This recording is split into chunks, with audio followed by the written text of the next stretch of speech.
This is the fifth video explaining a strange trial. And in the previous video, we have seen that the court was in confusion, and amid the confusion, the cook had managed to escape the court, and King ordered to call the next witness, and the next witness inside the court was Alice. And King asked her whether she knew anything about this business, and Alice replied no, that she did not know anything about this business. Alice, nothing. And King had replied, "Are you sure you know nothing about this business?" Alice says, "No." Now Alice says, "Nothing whatever." "Yes, your majesty, whatever. Anyway, I don't know anything about this case, about this trial." "King, that's very important. Write that down." And King says to the jury that it's very important, but it isn't anything actually. If we see that Alice did not say anything, and she is denying any relation to this case, and King still says that it's very important, and commands the jury to write that down. White Rabbit frowning and making signs, and White Rabbit is thinking, he's confused, and he says, "Unimportant, your majesty." "King, of course I meant unimportant." And now King is contradicting himself. First he said important, now when White Rabbit said, "No, your majesty, it's unimportant." Now King says, "Yeah, of course I meant unimportant by saying important." Now it's very foolish. Repeats to himself, and he is murmuring to himself, important, unimportant, important, unimportant. No. Silence. And King says at once, "Silence, rule 42," and starts to read a rule which is numbered 42. "All persons more than a mile high must leave the court," which is a very unusual rule King came up with, and he says that all the persons whose height is more than a mile cannot stay inside the court. "Alice, I am not a mile high," and Alice denies, and Alice says that "I am not a mile high."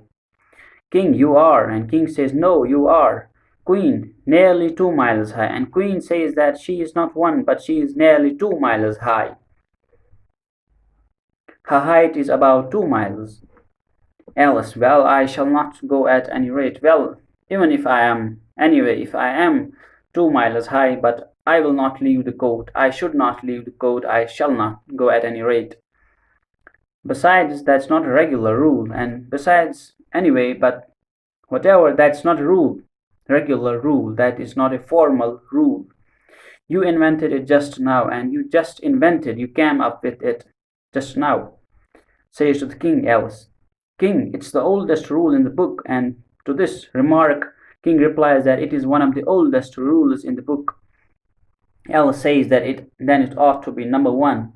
Alice says to the King that if it's the oldest rule in the book, then it must be at number 1. Why at 42?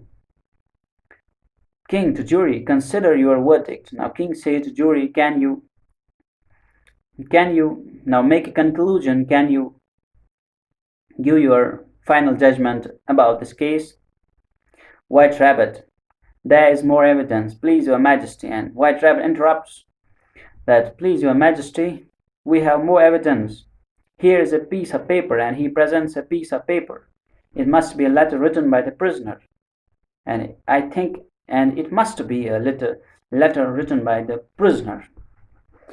"King, is it in the prisoner's handwriting?" Now King asks the White Rabbit, "Well, is it written in the prisoner's handwriting? Did you recognize that it is the prisoner's handwriting?" White Rabbit, "No, it's not." Now it's a contradiction, because White Rabbit says that it must be written by knave, and King says that is it the knave's handwriting? No, White Rabbit says no, which is quite contradictory and quite foolish. King to knave, "You must have imitated somebody's handwriting." Jury, look. Now King, whatever. King wants to hold knave guilty, and he says to knave that you have copied somebody's handwriting. Knave, Please, your majesty, I did not write it, and I can prove it. Now, knave pleads that I haven't written it, and I can prove it. And the knave says that he can prove it, that he has not written this piece of paper. There is no name signed at the end, and and and and and the knave's argument is that there is no signature at the end. If I have wrote it, if I had wrote it, if I had written it, then I must have signed it at the end of the letter. But there is no sign at the end. This means I haven't. This proves that I haven't. That I have not written it. King, if you did not sign it, that only makes the match worse. Now, king at any cost, we have seen it even in the previous sections, that king at any cost wants to hold him guilty. If you didn't sign it, then now king says to the knave that if you haven't signed it, that makes the matter more worse. That makes you suspect. You shouldn't have signed it. You should have signed your name like an honest man. Now king says that why haven't you signed it? You should have signed it. Now that was the argument, that was the proof from the knave, but king overturned it on him. Queen, that proves his guilt, and queen says that knave is proven guilty. And everyone claps hands, and everyone is very happy at the king's intelligence.